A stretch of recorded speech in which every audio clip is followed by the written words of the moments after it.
Vou compartilhar aqui a nossa tela, tá, meninas?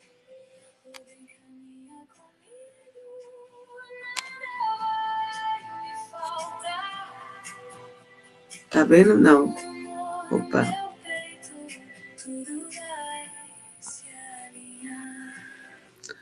Hoje nós vamos para o 7º capítulo, que quem escreveu foi a Mileide Campelo. Tive a oportunidade, mulheres, de estar com essa mulher.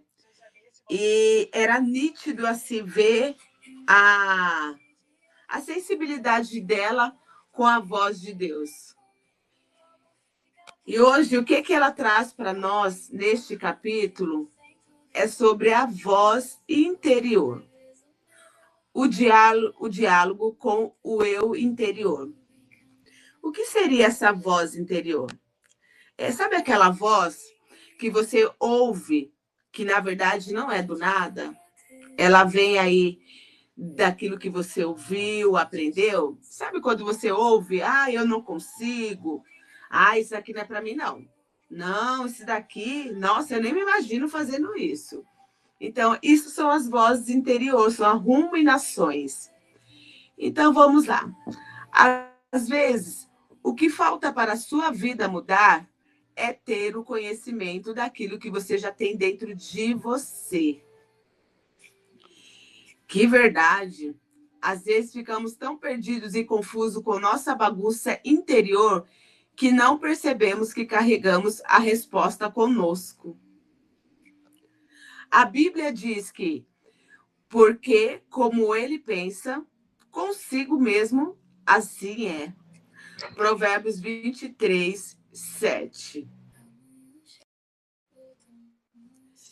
Se, porém, os pensamentos desse homem são desorganizados e confusos, certamente a casa interior e física mostrará sinais de desorganização. Mas, afinal, como pensa o homem? Você já parou para pensar como se formam os pensamentos dentro de uma mente? Aqui eu faço uma pergunta para você também. Você já parou para pensar como são formados os pensamentos dentro da sua mente, dentro da sua cabeça? Se vocês quiserem fazer alguma pergunta, dentro de cada item que eu trouxe aí, você quer parar ou trazer alguma consideração, pode falar, tá bom? Porque como o capítulo vai indo para frente, talvez você acabe esquecendo de algo que você gostaria de compartilhar, tá? Então você já parou para pensar como será que são formados os pensamentos dentro da sua cabeça? Segundo Freud, 2018, a nossa consciência é dividida em 3 sistemas. O consciente, o pré-consciente e o inconsciente. Freud, ele é o pai da psicanálise, meninas. E essa mente trabalha em preservar ou recuperar o equilíbrio interno, diminuindo o desprazer e aumentando o prazer. Isso só é possível através da relação dos 3 componentes da mente humana, que Freud chama de id, ego e superego. Id é como uma criança mimada, procurando autossatisfação, de forma egoísta, a todo momento e intolerante a frustrações. O id, ele funciona segundo o princípio do prazer. E o ego funciona segundo o princípio da realidade, separando o desejo da fantasia. Então, o id é aquela sua parte que muitas vezes, vamos colocar, você está com vontade de comer doce, muito doce, você é uma compulsiva em doce. O que está mais conduzindo você é o seu id, é a sua parte criança. O ego, ele é o quê? Ele é aquele que vai trazer para você uma realidade. Então, é a sua parte adulta. E também temos o superego, que é uma estrutura que surge a partir do ego. E tem a função de atuar como um juiz das ações e pensamentos do ego. É no superego que reside as condutas aprendidas no convívio social. Então, o superego seria aqui o seu diálogo interno. Então, você é formada de id, que é as vontades da criança. Depois você é formada pelo ego, que te dá aí o senso da realidade, que seria você adulta. E tem o superego, que é o seu crítico. Segundo Freud, o superego se desenvolve de acordo com o modelo do superego dos pais ou das pessoas envolvidas na criação da criança. Ou seja, todo o conteúdo que ele abriga é derivado dos julgamentos, valores e tradições definidos durante a criação, passado de gerações e gerações. Então, mulheres, o superego é o seu diálogo interno, é os pensamentos aí, as ruminações internas que você muitas vezes está falando para você. Então, olhando para a forma, como você forma um pensamento, ele vem através de tudo aquilo que você viveu, ouviu, que veio dos seus pais, que veio daqueles que te criou, do professor. Então, vamos colocar lá. Se você teve um professor que ele te validou, que ele falava assim, olha, Sayonara, parabéns. Como a sua letra tá linda, como você é criativa, como você... E ali, ela te validou, ela te nutriu. Hoje você é o quê? Uma pessoa que tem mais segurança. Mas se você, como eu, não teve essas validações quando criança, o superego é muito crítico. Então, as vozes, ela vem de tudo que você aprende, como nós vimos lá no primeiro capítulo. E aí, meninas, aqui ela fala, eis que o homem se tornou um de nós, conhecedor do bem e do mal. Então, através de todas as experiências que nós tivemos, nós acabamos fazendo algumas percepções para nós. Aquilo que foi bom nos fortaleceu e aquilo que foi ruim, muitas vezes está te limitando. Você já foi enganada? Alguém já falou ou contou mentira sobre você? Te humilhou? E essas palavras te ferem o tempo todo? Se sim, lembre-se que Deus tem para você palavras de vida e não de morte. Então, sobre tudo que você já ouviu na sua vida, que muitas vezes está aí dentro de você, eu não consigo, eu não sou capaz, eu tô lascada, eu sou uma fraude, nossa, eu sou... Sabe aquilo que você vai falando para você? É tudo que você já ouviu quando criança. Mas o que a palavra de Deus diz, o livro milenar, é que ele sabe, olha só, eu é que sei os pensamentos que tenho a respeito de vocês, diz o Senhor. São pensamentos de paz e não de mal. Então, tudo aquilo que você pensa, que não te gera paz, que não te gera alegria, que te gera mal, que te gera estagnação, não é de Deus. É a palavra de Deus aqui falando. Nossa voz mental geralmente é um monólogo quando pensamos sobre algo, ou ela é um diálogo. Quando pensamos e aparece uma resposta, frequentemente esses diálogos internos aparecem em situações de ansiedade ou de vergonha. Mas será que essa voz crítica te lembra alguém?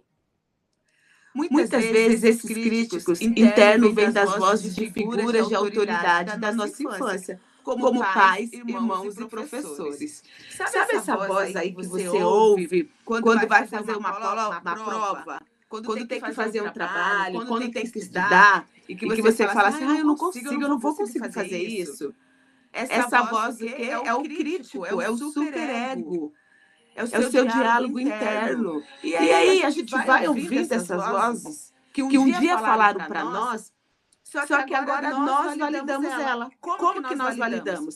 Eu não consigo. Eu não consigo. Quem tem filho aqui, você já percebeu que a criança, ela não tem medo de nada? Ela vai e você fala assim, não coloca o dedo na tomada. A criança, ela vai colocar o dedo na tomada. Porque ela não tem medo. Ela não deu ainda com experiências que desenvolvesse esse sentimento de medo. E ela vai. Só que quando ela vai, ela tem uma experiência ruim. Acredite, nunca mais ela vai colocar. porque ela teve ali já uma experiência de impacto, ela levou um choque que marcou no corpo dela, que marcou ela.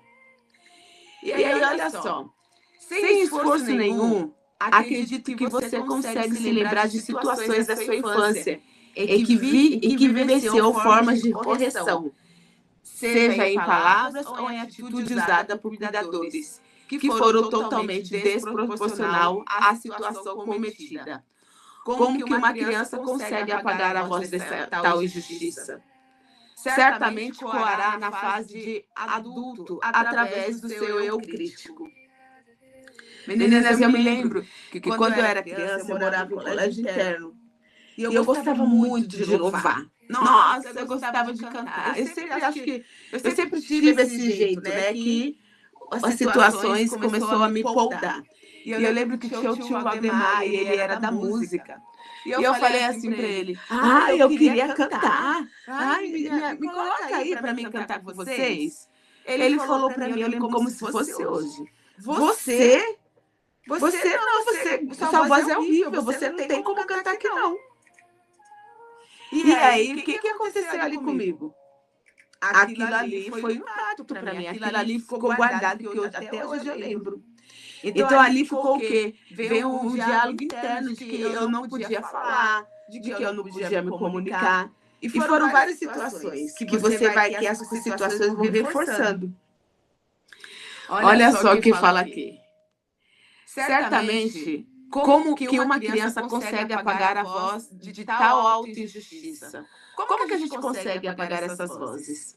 Certamente ecoará na fase adulta, através do seu crítico, minando sua autoestima e confiança na vida, levando a uma autoimagem distorcida e uma sensação constante de inadequação. A criança que vive num lar de intolerância e sucessivas críticas terá um forte potencial para também se tornar um adulto intolerante e crítico, pois a voz do seu crítico interior não terá piedade e conflitos internos aparecerão.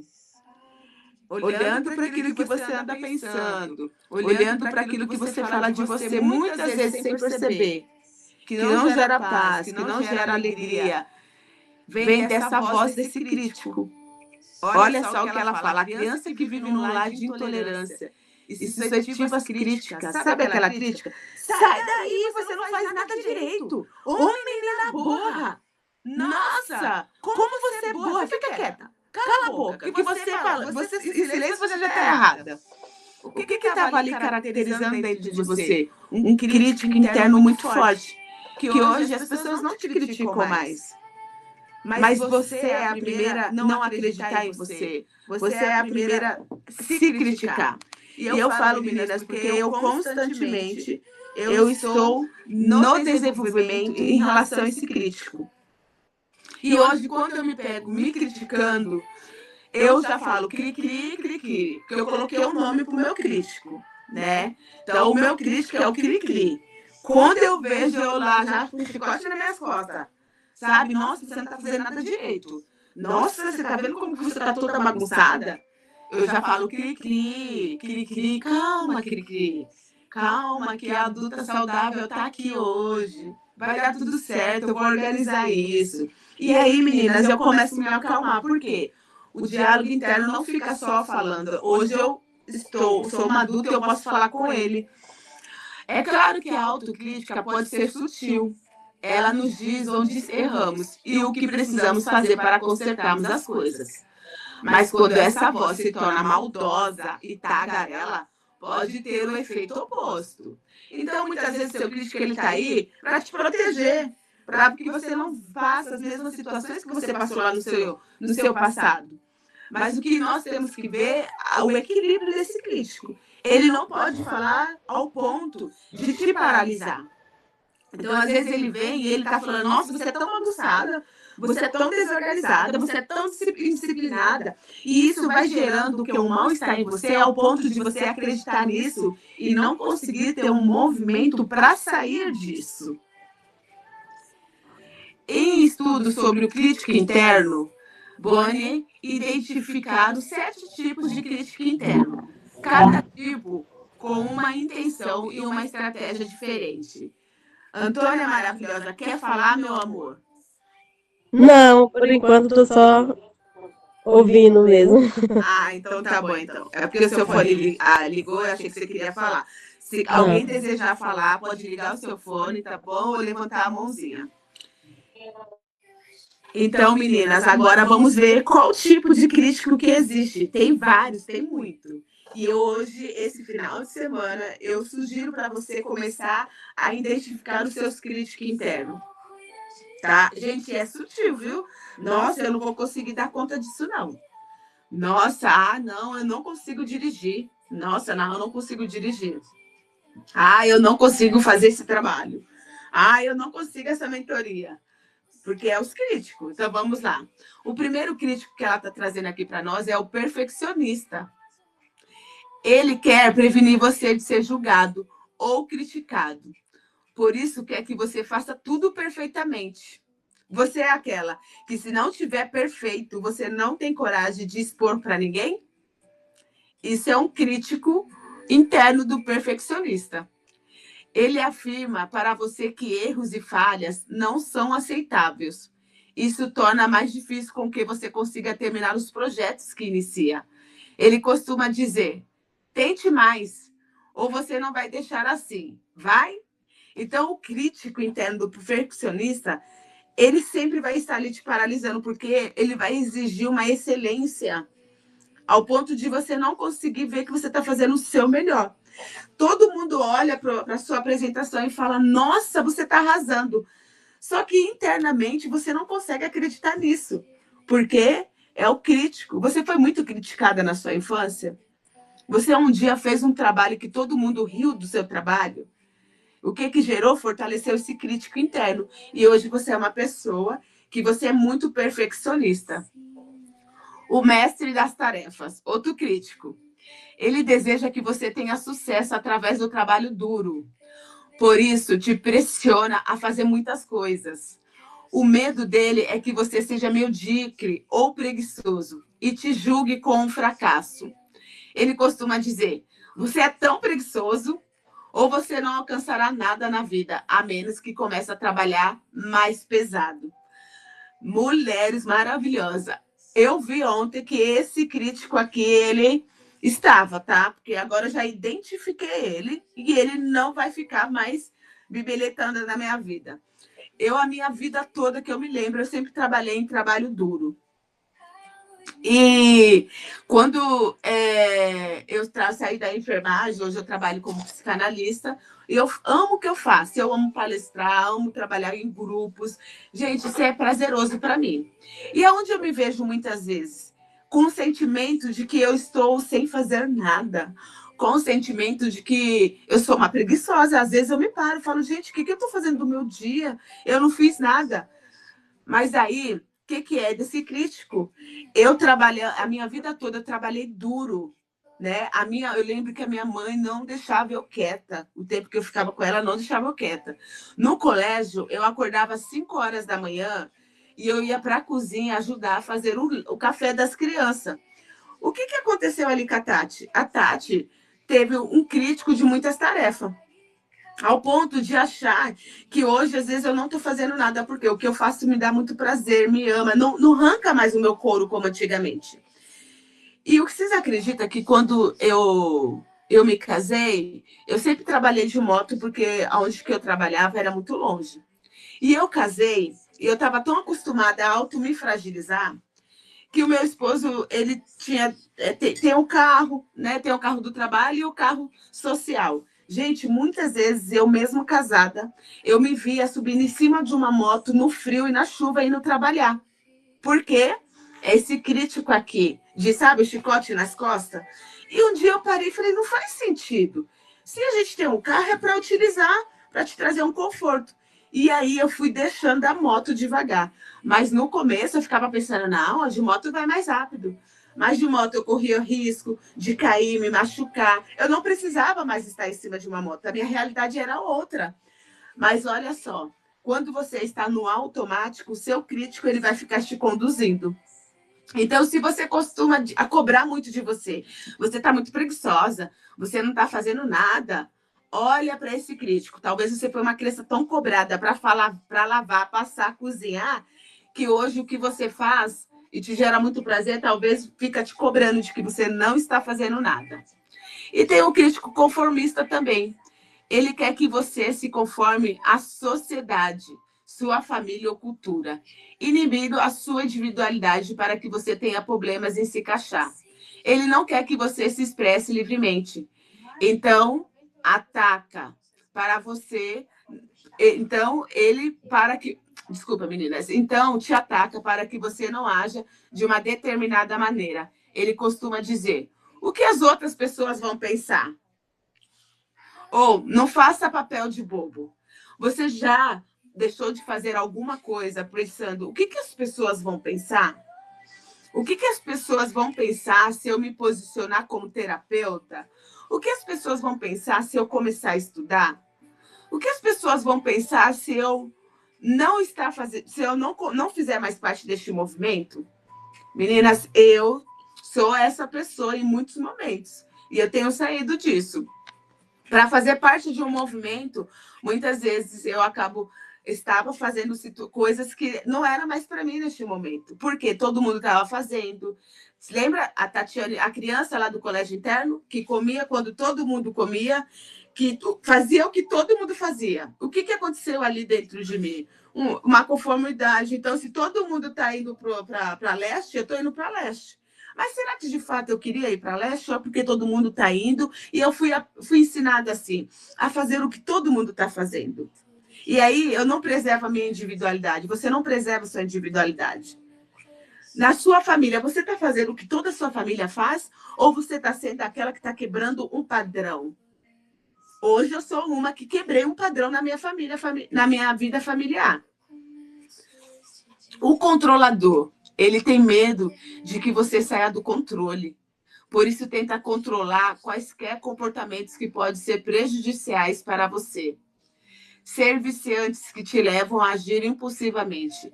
Ele geralmente diz: você não tem força de vontade, ou você nunca vai se libertar disso. Então, você teve lá uma família controladora, a mãe, que você ia, a gente começar a querer andar, ela já colocava você sentada num lugar. Você não deixava você cair, não deixava você criar as suas próprias habilidades de resistência, de crescimento. Ali se tornou o quê? Um controle. E hoje talvez você seja aquela que tem medo de fazer alguma coisa novo. Você tem aquele medo de acreditar em você, porque tem aí dentro de você um diálogo controlador. O minador, ele tenta evitar que você assuma risco e fale diante deles. Por isso, ele procura minar a sua autoestima, para que assim permaneça pequeno, te protegendo de falhas, julgamento e rejeições. Ele costuma dizer: nem tente, porque você vai falhar, de qualquer maneira ou de qualquer maneira. Qual que é o sentido? Então, este crítico interno minador, ele evita você falhar. Porque lembra, vamos lá, escola, mãe, os cuidadores. Nossa, como você é burra! Você não fez nada direito. E ali começou a minar as suas potencialidades. Ali gerou uma ferida. Gerou uma ferida da injustiça, de rejeição. E hoje você, muitas vezes, não tem autonomia. Porque você tem muito medo de errar.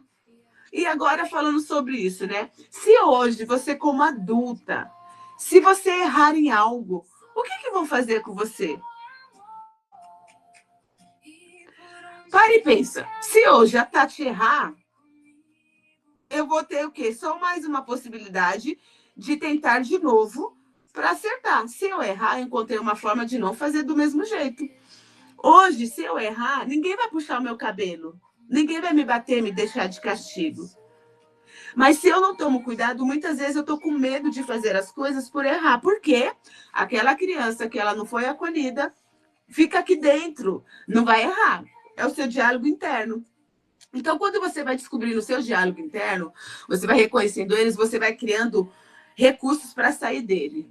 E tem o diálogo ocupado. ao tentar te proteger de repetir erros do passado, ele não te permite se perdoar pelo que fez ou por quem feriu. Te faz sentido preso e sempre lembrando do que passou. Ele costuma dizer: ela nunca vai te perdoar por isso. Ou como você pôde fazer isso? Você já se colocou nessa situação, já se viu de estar se culpando? Ai, nós, mãe, né? Quando nossos filhos crescem, a gente começa a ver eles fazerem muitas coisas que, infelizmente, ou foi por uma presença de excesso ou por uma ausência. E aí a gente acaba entrando nessa culpa de que, puxa vida, ele é assim porque é por causa de mim. Ele é assim porque eu fiz assim. Mas olhando para você, para a sua história, para a sua estrutura, você não deu o seu melhor? Mas o seu crítico está aí te culpando. O seu crítico está aí falando que você fez errado, que você criou errado, que você poderia ter feito, que você poderia deixar de ter feito. Mas olhando para esse crítico, é possível você mudar o seu passado? Ou você pode olhar para o seu passado e falar: hoje eu posso fazer diferente da forma que eu consigo também. Mas naquela época, eu fiz o meu melhor. E eu falo sobre isso porque eu, durante muito tempo, eu me senti muito culpada em relação à criação do meu filho. Hoje eu já não me sinto mais. Eu saí deste lugar. Mas eu era a primeira que me culpava. Nossa, eu não fui uma boa mãe, eu tinha que trabalhar, eu deixei ele isso, eu deixei aquilo. E quando eu falava isso, isso doía na minha alma. Porque tinha esse crítico da culpa, sempre me culpando, né? E aí, quando eu comecei a conhecer a minha história, eu falei: gente, eu fui muito massa. Eu fui muito, não, eu fui muito forte, eu fui muito excelente, porque eu consegui dar ainda melhor do que deram para mim. Eu consegui passar para o meu filho muitas coisas que nunca eu recebi. E olha que eu nem tinha recursos. Então, e aí eu comecei a falar: não, eu sou uma ótima mãe. Eu não poderia ser perfeita, porque a gente fica querendo ser perfeita. E o que seria perfeito? Será que o perfeito existe? Bem, depois de ler essa lista, você consegue identificar qual crítico interno mais fala com você? Dependendo da situação, você poderá encontrar mais de um. Reconhecer a presença dele e atentar para a sua motivação interna pode ser uma maneira poderosa de impedir que pensamentos negativos se transformem em comportamentos destrutivos. Meninas, quando encontramos algo que realmente... Só para a gente finalizar essa parte dos críticos aqui, eu vou abrir agora para você trazer a sua contribuição, se você já identificou o seu crítico aí. Aquela voz que está minando a sua mente, aquela voz que não deixa você dirigir, aquela voz que não deixa você começar algo e finalizar. Da onde veio tudo isso? Olha, você que é aquela que começa algo e não finaliza, talvez você tenha um crítico aí que te culpa, você, né, não sabe, não faz nada direito. E aí você acreditou nessa mentira e hoje você fala isso para você. E cada vez que você deixa esse crítico falar sem colocar ele no lugar dele, ele tem mais força sobre você. Porque, observa, você não consegue sair do lugar. Porque é o seu crítico interno que está liderando a sua vida. E agora eu quero abrir para vocês trazer as suas contribuições em relação ao que você ouviu até agora. O crítico interno, o diálogo interno, as ruminações. Sabe aquela vozinha que do nada, e acredite, não é do nada, não é do nada. Ela está aí há 45 anos. Só que a diferença é que você não conseguia identificar. Você deixava ela falar sem questionar ela. Então, meninas, fiquem à vontade. Você que quiser falar, levanta sua mão, contar o... Pode falar, Shirley.